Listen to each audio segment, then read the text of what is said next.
안녕하세요. 저는 40대 초반의 모태솔로 남자입니다. 태어나서 단 한 번도 여자와 데이트를 한 적도 없고 어머니 외엔 여자에게 사랑을 받아본 적도 없습니다. 왜냐면 제 외모가 좀 많이 흉측하기 때문이에요. 못생겼냐고요? 네, 정말 못생겼습니다. 아침에 제 얼굴을 거울로 보면 한숨이 나올 정도니까요. 거기에 안 좋은 조건이란 조건은 다 갖췄어요. 유전이라 고등학교 때부터 머리가 듬성듬성 빠지기 시작했고 일하는 분야가 컴퓨터 관련 일이라서 매일 앉아서 일을 하다 보니 살은 제가 봐도 흉할 정도로 쳤습니다. 그래서 더욱더 여자를 만나기 힘들었어요. 물론 애초에 외모를 포기했던 건 아니에요.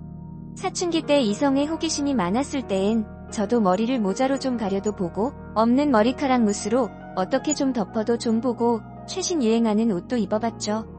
정말 바락에 가깝게 외모를 꾸며봤어요. 하지만 주변에 여자라곤 단 한 명도 없었죠.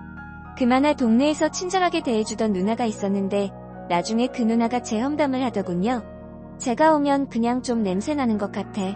그래도 어쩌겠어. 불쌍하니까 잘 해줘야지. 그 말을 우연히 듣고 그때부터 여자에게 마음을 완전히 받아버렸죠. 내 팔자에 여자란 없다란 생각에 정말 수도승 마냥 이성에 대해 호기심을 완전 막아버렸어요. 사춘기 때 호기심으로 본다는 성인 영화도 본 적이 없을 정도니까요. 그래서인지 또래 친구들 사이에서도 왕따를 당했습니다. 외모부터 놀리기 쉬운 데다가 제가 대화 주제를 따라가지 못하니까 아무래도 친구들도 저를 주질 않더군요. 그래서 제게 사춘기와 고등학교는 지옥의 시간들이었습니다. 대신 공부를 정말 열심히 했어요. 그래서 나름 명문대에 들어갔고 대학에서 저는 경험해보지 못한 사랑을 만나보고 싶었지만 그것도 쉽지 않더군요. 미팅에서 저는 늘 따돌림을 당했고 나중엔 그 흔한 미팅 제안도 들어오질 않았습니다. 하도 이런 일이 흔하다 보니까 덤덤해지더라고요. 그 사이에 어리는 더 빠지고 마음을 풀어버리니까 몸에 살은 더 붙었습니다. 그래도 전혀 걱정이 안 되더라고요. 어차피 포기하면 마음은 편해지니까요. 그렇게 대학생활 마치고 직장에 취직해서 지금까지 왔습니다. 사실 외국계 기업에 연봉도 빵빵했습니다. 제가 여자 운은 없지만 이상하게 돈복은 많은지라 업무도 탄탄대로였고 투자하는 주식이나 사둔 땅은 계속 돈을 낳아서 제 나이에 나름 돈 좀 만지는 사람이 됐어요. 솔직히 직장 다니는 게 취미가 될 정도로 돈을 꽤 많이 모았습니다. 근데 정말 인생을 재미없게 살았던 거죠.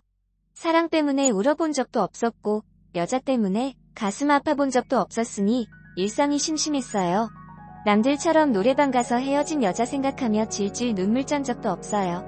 그러다 보니 발라드 음악을 틀어도 별 감흥도 없고 그냥 맘 맞는 남자애들이랑 술집에 가거나 혹은 아가씨들을 만날 수 있는 장소에 가더라도 저는 늘 찬밥 신세였습니다.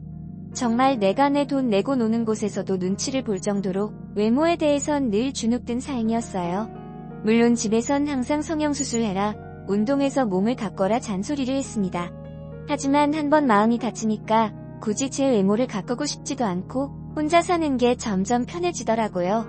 게다가 집 직장 이렇게 다니다 보니 돈을 쓰지도 않고 늘어만 제 자신에게 점점 투자하는 것이 많아져서 집도 좋은 곳에 사고 부모님께 돈도 넉넉하게 드리니까 잔소리도 줄어들게 되더군요. 그 이후로 저는 더 혼자 사는 삶에 익숙해졌죠. 그렇게 잘 버티며 살고 있었는데 제 삶을 완전히 송두리째 바꾼 사건이 생긴 겁니다. 그날도 퇴근하고 돌아와서 집에서 남은 작업을 좀 하고 있다가 제 밑에 일하는 서포트 직원에게 카톡으로 지시를 내리고 있었습니다. 근데 갑자기 속이 답답하고 머리가 띵해지면서 앞이 뿌옇게 되는 겁니다. 순간 왜 이러지? 싶었는데 그 다음에 의식이 없더군요. 그리고 눈을 떠보니 병원 응급실인 겁니다. 눈앞에 누가 괜찮냐고 물어보는데 그 이후론 기억이 안 나는 거예요. 그리고 다시 잠이 들었나 봅니다. 다시 눈을 뜨니까 제가 고급 병실에 누워있더군요. 어머니가 옆 침대에서 주무시고 계셨고요. 제 몸에는 온갖 근거와 치료제 같은 약물들이 덜렁덜렁 매달려 있는데 도대체 영문을 모르겠는 겁니다. 그래서 힘겹게 소리를 쳤더니 주무시던 어머니가 일어나시더니 의식이 돌아왔다며 좋아하시는 겁니다. 그래서 자초지종을 물었죠. 알고 보니 제가 일하던 도중 뇌출혈로 쓰러졌다는 거예요. 다행히 심각한 수준은 아니었지만 만약 계속 방치했으면 사망에 이를 수도 있었다는 겁니다. 카톡을 주고받던 직원이 업무는 빨리 해야 하는데 제가 카톡으로 답변은 안 하고 그래서 전화도 해봤지만 답변이 없어서 혹시나 하는 마음에 119에 신고를 해줘서 제가 살았다는 겁니다. 정말 하늘이 저를 살리고 그 직원이 저를 살린 셈이죠. 어쨌든 당분간 입원 치료를 해야 했기에 병원에 있었는데 정말 돈이 좋긴 좋더군요. 1인실에 최고급 서비스를 받으며 의사들이 줄줄이 들어와서 매번 안부를 묻고 제 전용벨도 있고 어쨌든 무슨 호텔에 온 줄 알았습니다. 그때 제 눈에 들어온 여성이 있는데 바로 병실에 드나드는 간호사였습니다. 정말 꿈에서나 보던 이상형의 간호사였어요. 조금만 외모에 자신 있는 남자라면 틀림없이 전화번호를 물어보고 싶어지는 여성이었죠. 어찌나 외모가 아름답고 행동도 너무나도 여성스러워서 보는 내내 미소가 지어졌습니다. 하지만 저는 외모에 자신도 없고 이미 마음의 벽을 두세 겹으로 쌓은 인간인지라 절대 내색하지 않았죠. 어차피 저 간호사도 내가 말을 걸어봤자 나를 괴물로 생각할 거야 이렇게 스스로 생각하고 있었습니다. 그리고 간호사와 굉장히 사무적으로만 대했지만 어느 정도 안면이 트일 때쯤이었어요. 저도 많이 호전된 상태라서 병실에서 노트북으로 간단한 업무 정도는 하고 있을 정도였죠. 그때 그녀가 넌지시 묻더군요. 혹시 아버지가 재벌이세요? 뜬금없는 질문에 무슨 말이냐고 물었더니 그녀가 간호사들끼리 내기를 했다는 겁니다. 하루 병실값이 엄청 나오는 곳을 이렇게 오랫동안 쓰는 걸 보면 재벌가 아들이거나 아니면 로또 맞은 사람일 거라는 거예요. 하긴 제가 생각해도 간호사들이나 의료진들이 그렇게 생각할 수도 있을 것 같더군요. 최고급 병실에 계속 눌러 앉아있지 그렇다고 졸부 마냥 갑질하는 것도 아니고 매일 노트북으로 뭔가 두들겨대고 누군가에게 전화로 지시를 내리니까 재벌 2세나 3세 정도로 보일 수도 있었겠죠. 그 말 듣고 우스히 픽하고 나오는데 그녀가 더욱 더 사랑스럽게 보이더군요. 그래서 아닙니다. 저는 자수성가한 사람이에요. 이렇게 짧게 대답하곤 하던 일에 몰두했습니다. 그런데 그 이후로 자꾸 그녀가 눈에 들어오더군요. 그리고 그걸 의식하기 시작하니까 그녀의 행동 하나하나가 의미있게 느껴지는 겁니다. 그냥 링건 오후로 온 건데도 날 보러 온 건가? 혼자 망상에 빠지기도 하고 중간에 건강 체크하러 올 때도 괜히 거울을 한 번 보며 그녀를 기다리게 됐습니다. 근데 더욱 결정적이었던 건 어머니가 그녀를 좋게 보시더라고요. 은근히 그 말을 들으니까 그녀에게 용기를 내보고 싶어졌습니다. 어릴 적 동네 누나에게 고백할까? 말까? 고민한 이후로 두 번째로 여자에게 데이트 신청을 할까? 말까? 고민한 순간이었죠. 그래서 간호사 그녀가 온 순간에 은근히 물어봤습니다. 보통 일 끝나고 뭐 하세요? 그녀는 대수롭지 않은 표정으로 피곤해서 집에 가서 잔다고 하더군요. 여자를 좀 만나봤거나 용기 있는 남자 같으면 나중에 저랑 식사라도 할래요? 이런 식으로 대화를 이어갈 텐데 저는 용기가 없어서 그녀가 피곤해서 잔다는 말에 네 하고 아무 말도 못했습니다. 근데 그녀가 답답했는지 갑자기 왜요? 퇴원하면 저 맛있는 거라도 사주시게요? 이러는 겁니다. 그 말을 듣는 순간 저도 모르게 기뻐서 네라고 대답을 했습니다. 누군가가 먼저 밥을 먹자는 제안 그것도 짝사랑하던 이상형의 여인이 먼저 밥을 먹자고 하니까 세상을 다 얻은 기분이었습니다. 그렇게 점점 그녀와 가까워졌고 제 삶에도 희망, 긍정, 기쁨, 행복 이런 단어가 찾아오더군요. 그렇게 그녀와 저는 병실 데이트를 몰래 이어갔습니다. 아주 짧지만 그녀가 잠시 병실에 틀리면 이런저런 이야기도 나누고 퇴원하고 어디 갈까 계획도 세웠죠. 물론 정상적인 연인들처럼 알콩달콩 데이트를 한 것이 아니라서 조심스럽게 나중에 뭐 하자 이런 간단한 대화였지만 적어도 그녀가 저를 싫어하진 않는다는 걸 알았으니까 저에겐 너무나도 기쁜 순간들이었습니다. 그렇게 시간이 흘렀죠. 의사가 퇴원하란 말만 없었으면 병원에서 평생 살고 싶었지만 일단 병실을 나왔습니다. 물론 그녀의 연락처도 받았고 가까운 시간 안에 밖에서 그녀를 만났습니다. 매일 간호복 입은 그녀를 보다가 사복 입은 그녀를 보니까 심장이 쿵쾅 뛰면서도 한편으론 머리도 벗겨지고 배 나온 제 모습이 초라해 보이더군요. 저랑 그녀가 둘이 걸어가는데 사람들의 수군거림이 들리는 것 같았습니다.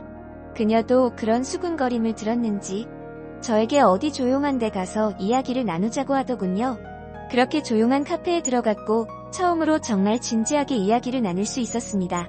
그녀의 어머니는 신장에 문제가 있어서 아프시고 아버지는 사업가였지만 사업이 망한 후 집안 사정이 어려워서 그녀가 거의 가장 노릇을 하고 있다는 겁니다. 매일매일 무료하게 병원 생활을 하며 지냈는데 제가 나타나서 간호사들 사이에서 제 정체가 나름 이슈가 됐었다는 거예요. 그래서 자기가 용기기를 내어 물어봤고 이렇게 만나게 됐다는 거죠. 그 말을 듣다 보니 나도 누군가에게 관심을 받을 수 있다는 게 신기하기도 하더군요. 그래서 그날 첫 만남 때 제가 아는 모든 정보를 다 동원해서 최고급 풀코스로 그녀를 즐겁게 해줬습니다. 가장 전망 좋은 레스토랑에서 식사를 했고 가장 좋은 와인으로 그녀의 입을 즐겁게 해줬습니다. 최고급 차로 그녀를 집에 데려다 줬고요. 그녀는 부담스럽다 하면서도 내심 좋아하는 눈치더군요. 그래서 헤어질 때쯤 용기를 내서 물어봤습니다. 근데 저랑 계속 만나주실 건가요? 그러자 그녀는 말없이 고개를 끄덕이더군요. 그렇게 우린 연인이 됐습니다. 제 인생에 단 한 번도 꿈꿔본 적이 없는 기적 같은 일이 매일매일 생기게 된 거죠. 그녀가 비번인 날엔 회사에 찾아오기도 했고 그날은 회사에 난리가 난 날이기도 했습니다. 회사 사람들이 이게 무슨 일이냐며 기겁을 했을 정도였죠. 하긴 그럴 만도 했습니다. 매일 일만 하는 찐따 직원이 어디서 미스코리아 뺨치는 여자친구를 데려왔으니 회사가 뒤집어질 만도 했죠. 모두들 수군대고 저에게 와서 비결이 뭐냐고 묻는데 어깨가 으쓱해지는 겁니다. 옛말에 아내가 이쁘면 처갓집 말뚝만 봐도 절을 한다더니 그 말을 실감하겠더군요. 저의 자존심을 높여주는 그녀를 위해 제가 못할 일은 없었습니다. 그리고 숨길 것도 없었죠. 제가 가진 모든 것을 보여주고 알려줬습니다. 그녀 역시 자신의 모든 것을 저에게 줬으니까요. 정말 행복한 순간이었습니다. 그래서 하루는 그녀에게 물어봤어요. 나도 얼굴 싹 고칠까? 당신한테 너무 안 어울리는 외모잖아 그랬더니 그녀는 제 얼굴을 하염없이 쓰다듬으면서 난자기기에 이 얼굴이 너무 좋아. 다른 사람이 가질 수 없는 얼굴이잖아. 그래서 당신만이 가진 거고 그래서 나만의 사람이 될 수 있는 거잖아. 그러니까 외모 신경 쓰지 말고 이젠 건강에 신경 써. 이렇게 이야기해주는데 스르륵 안 녹을 남자가 어디 있을까요? 그 이후로 저는 그녀에게 더욱더 최선을 다했고 그녀가 하는 것은 다 하게 됐습니다. 모르는 사람 눈엔 제가 그녀의 노예로 보였을 수도 있을 겁니다. 하지만 노예로 불려도 좋았어요. 저는 그녀에게 푹 빠졌으니까요. 그렇게 그녀와 만나게 된 후 2개월 정도 지났을까 그녀는 결혼을 빨리 하자고 하더군요. 좀 급한 감이 없지 않나?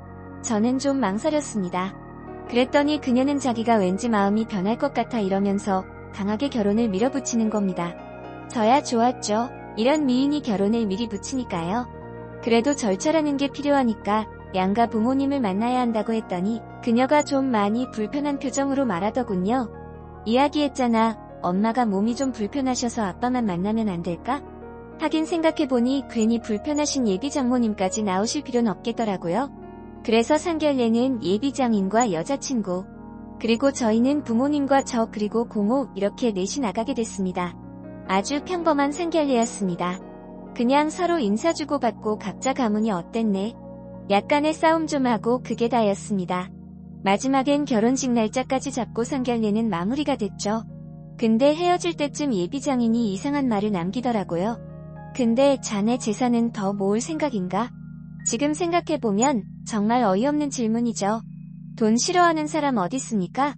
그렇다고 제가 내일 당장 죽을 사람도 아닌데 40대 팔팔할 때 당연히 돈을 모아야 하잖아요. 근데 너무나도 이상한 질문을 너무나도 당연한 듯 물어보시길래 저도 얼결에 그럼요 열심히 모아야죠 이렇게만 대답을 했어요. 안녕하세요. 저는 40... 그랬더니 예비 장인이 굉장히 시덥지 않은 표정으로 그럼 건강관리에 힘쓰게 얘기 듣자 하니 혈압이 높다며 아직 젊으니까 괜히 혈압약 함부로 먹지 말고 얼른 살 빼고 몸 만들게나. 그땐 알겠습니다. 하고 얼른 대답을 했습니다. 살 빼라는 것도 삭가 걱정해주는 거라고 믿었죠. 하지만 나중에 그 집안의 정체를 알고 저는 경악을 할 수밖에 없었습니다. 결혼식 날짜도 확정되자 어느 날 그녀가 제게 이야기를 하더군요. 엄마 신장이 안 좋아서 빈혈 증세가 있으면 혈액이 필요한데 헌혈을 좀 해달는 겁니다. 그 말에 처음엔 흔쾌히 응했습니다. 사위인데 그런 거 못해드릴 이유는 없잖아요. 근데 제가 RH-형이라서 보기 드문 혈액형인데 알고 보니 예비 장모님도 같은 희귀혈액형이더군요. 어쨌든 장모님을 위해 수혈을 해드렸죠. 그리고 결혼 준비를 했고 미리 혼인신고까지 마쳤습니다. 그런데 점점 뭔가 속는 기분이었습니다. 점점 아내가 결혼을 미루기 시작하는 거예요. 저는 무슨 소리냐며 발끈했고 저희 가족까지 나서서 그녀를 설득한 끝에 정해진 날에 결혼을 했습니다. 게다가 그녀는 결혼 전에 순결을 지키고 싶다고 해서 저는 끝까지 그녀를 지켜줬거든요. 그리고 신혼여행 가서는 피곤하단 이유로, 몸이 안 좋다는 이유로 자꾸 거부를 하는 겁니다. 솔직히 짜증이 좀 났지만 어차피 하루 이틀 볼 사이가 아니니까 느긋하게 기다리려고 했습니다. 그렇게 신혼여행 후 처가집에 들렀죠. 장모님이 좀 편찮으셔서 경기도 외곽의 작은 주택에서 장모님은 거주하고 계셨습니다. 찾아가는데도 시간이 좀 걸렸지만 건강 때문에 몇 번 뵙지 못했던 장모님을 결혼식장 이후로 뵈니까 너무 반갑더라고요. 점수도 더 딸 온갖 애교까지 부렸습니다. 장모님은 아이처럼 웃으시면서 앞으로 딸에게 잘해달라고 하시더군요. 그래서 제가 어떻게 하면 잘하는 건가요? 라고 우스갯소리로 질문을 했더니 장모님도 우스갯소리로 경기도에 있는 건물 명의를 넘기면 되지 이러시는 거예요. 가족끼리 깔깔거리며 웃어 넘겼죠. 게다가 장모님이 어찌나 잘 챙겨주시든지 제가 다 몸둘 바를 모르겠더라고요. 근데 피곤해서 그런지 그날 장모님이 차려주신 밥을 먹으니 졸음이 솔솔 오는데 도저히 잠을 못 참겠더라고요. 그래서 잠깐만 눈을 감아야지 했는데 눈을 떠보니 한낮이었습니다. 이미 장인어른은 동네 마실 다니러 나가셨고 장모님은 병원에 가셨고 아내만이 부엌에 있더군요. 근데 오른쪽 팔이 조금 시큰거려서 슬쩍 보니 주사 자국이 나 있는 겁니다. 이게 뭐지? 조금 궁금해서 아내에게 물었더니 일하는 병원에서 연락 왔는데 자기한테 전염성 질환이 있다고 해서 혈액 샘플 보낸 거야 이러는 겁니다. 아니 일어나면 피 뽑으면 되지 뭐하러 그렇게 했냐고 물으니까 너무 곤히 자고 있고 빨리 결과는 보고 싶어서 피를 뽑았다는 거예요. 그럴 수도 있겠다 싶어서 대수롭지 않게 넘어갔죠. 그렇게 처가에서 점심까지 먹고 신혼집으로 와서 본격적으로 신혼의 달콤함을 느끼려고 했는데 그녀는 계속 몸핑계를 대며 당분간 처갓집에 있고 싶다는 거예요. 아픈 엄마와 직장 없이 계신 아버지 생각에 그런가 보다 생각하고 일단 이해한다며 신혼집에 저홀로 있었죠. 하지만 도가 지나치단 생각이 들었어요. 그래도 신혼부부인데 부부는 같이 있어야 하잖아요. 일주일이 지나도 집에 올 기미가 안 보여서 다시 처가집으로 찾아갔죠. 그랬더니 아내는 갑자기 애교를 부리면서 오빠 오늘 여기서 자고 내일 신혼집 가면 내가 그동안 못했던 게 더 잘해줄게. 그러니까 오빠 경기도에 있는 땅 그게 명의를 우리 아빠한테 줄 수 있어? 이게 무슨 귀신 신하락 까먹는 소리인가? 싶었습니다. 한 번도 저랑 침대에 누워본 적도 없던 그녀가 갑자기 애교를 부리는 것도 이상했지만 또 갑자기 땅 명의를 옮겨달라는 것도 기분 나쁘더군요. 근데 장모님이 엄청 아픈 티를 팍팍 내며 이제 한 식구인데 어려운 처가 좀 살려주게나 그래야 우리 딸도 마음 편하게 같이 지내게 아닌가? 이러는 겁니다. 아니 무슨 딸 가지고 장사하는 것도 아니고 평생 모은 돈으로 나의 투자 감각으로 사둔 땅을 누구 좋으라고 한 번에 땅 주인 명의를 넘기겠습니까? 조금 생각해보겠다고 했죠. 장모와 장인어른은 생각할 게 뭐 있냐며 다그치는데 엄청 불편하더군요. 그래도 끝까지 버티고 처갓집 방에서 잠을 청했습니다. 그리고 새벽쯤에 목이 말라 눈을 떴는데 살짝 열린 방문 틈으로 아내와 장모님의 대화 소리가 들리는 겁니다. 아내는 굉장히 짜증난 목소리로 진짜 이 짓도 못해 먹겠어. 저 인간 얼굴 보는 것도 이젠 역겨워서 못하겠다고 RH- 혈액형이라서 엄마한테 도움이 될까 했더니 수혈도 안 되는 피에다가 돈 많은 돼지 주제에 죽으면 사 짊어지고 갈 것도 아니면서 엄청 돈도 안 쓰고 어휴 짜증나. 그랬더니 장모님은 아내를 달래면서 나중에 살살 꼬셔봐. 내가 봐도 오늘은 좀 급한 것 같구나. 피는 어쩔 수 없고 그러면 돈이라도 뜯어내야지. 그냥 딱 한 번 눈 감고 참어. 저런 애들은 저 같은 미인 보면 사족을 못 쓰니까 땅이나 건물 하나만 알짜배기로 받아내. 그러자 아내는 주사기를 만지작거리더니 어유 얼굴만 보면 그냥 확 어떻게 해버리고 싶어. 그 말이 너무 섬찟해서 다리가 부들부들 떨리더군요. 혹시나 해서 핸드폰으로 소리를 녹음했습니다. 기분 같아선 방문을 열고 나가서 모녀 싸다구를 날려버리고 싶었지만 이렇게까지 치밀한 여자들이라면 무슨 짓을 할지 몰라서 안 되겠더군요. 몰래 창문을 열고 베란다 쪽으로 도망치려고 하는데 베란다 쪽 창문은 열었는데 방충망이 열리지 않는 겁니다. 억지로 뜯어내서 부드득 소리가 나더군요. 그때 아내와 장모님이 소리를 듣고 방으로 들어오는데 저는 방충망을 뚫고 신발도 제대로 신지 않은 채 차를 타고 불이 나게 도망쳤죠. 멀리서 아내가 저를 부르는 소리가 들렸지만 저는 무조건 차를 차고 도망쳤습니다. 그리고 차 안에서 녹음, 한 걸 대충 들어보니 자세하게 들리진 않지만 적어도 모녀가 저에게 짜증을 내는 뒷담화 내용과 명의를 돌리고 이혼하자는 내용은 어느 정도 틀리더군요. 계속해서 아내에게 전화는 왔지만 받질 않았고 하는 변호사 친구를 새벽에 찾아가서 물어봤죠. 이혼 사유가 될 수 있다는 겁니다. 사기 결혼이 명백했으니까요. 그래서 다음날 바로 이혼 소송을 걸었죠. 아내는 무슨 소리냐 농담이었다. 너무 집안이 어려워서 하소연을 한 것뿐이라고 변명을 했지만 저는 그날 두 모녀가 나는 무서운 대화가 가에 맴돌아서 무조건 이혼을 해야겠다고 설명했습니다. 그러자 아내는 신혼집의 반을 자기에게 넘겨달라고 합의 요청을 하더군요. 저는 헛소리하지 말라고 무조건 거부했습니다. 사실 그녀는 정말 몸만 들고 왔거든요. 엄밀히 말하면 세탁기 한 대와 자기 옷만 들고 왔습니다. 저는 제 돈을 1원도 줄 수 없다고 이야기한 상황이고요. 정말 피까지 뽑아주고 돈도 다 주려고 했는데 이렇게 남자의 순정을 울린 그 집안 사람들을 도저히 용서할 수가 없습니다. 그랬더니 예비장인이 굉장히